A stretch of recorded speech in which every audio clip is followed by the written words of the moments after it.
Pendant que les États-Unis mènent la guerre en Iran, la Chine accroît la production de sous-marins nucléaires avancés capables de frapper le territoire américain à l'aide de missiles nucléaires, selon le chef du renseignement de la marine américaine.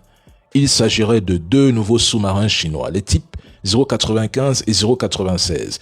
Le sous-marin de type 096 devrait être équipé de missiles nucléaires, lesquels seraient capables de cibler de vastes portions des États-Unis depuis des eaux protégées en cas de guerre.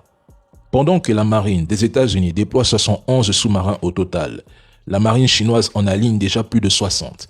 D'ici 2027, la flotte sous-marine chinoise devrait atteindre environ 70 unités.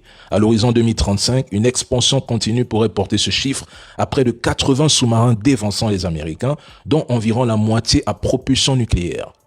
La Chine développe une flotte de sous-marins toujours plus performants, des drones sous-marins, des capteurs, des fonds marins et des programmes avancés de cartographie océanique.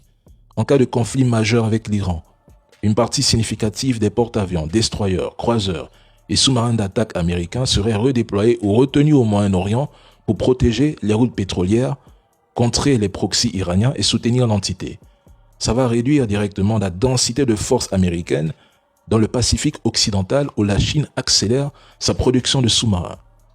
Les frappes contre l'Iran consomment énormément de Tomahawk, de missiles anti-aériens, des bombes de précision, etc.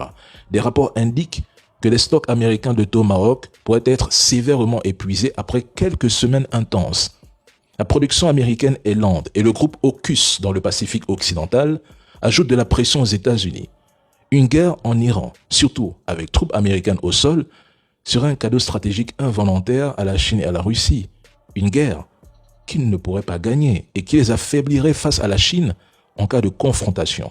Déjà, les Américains accusent un sérieux retard et chaque jour qui passe les rapproche un peu plus d'un désavantage stratégique face à la Chine.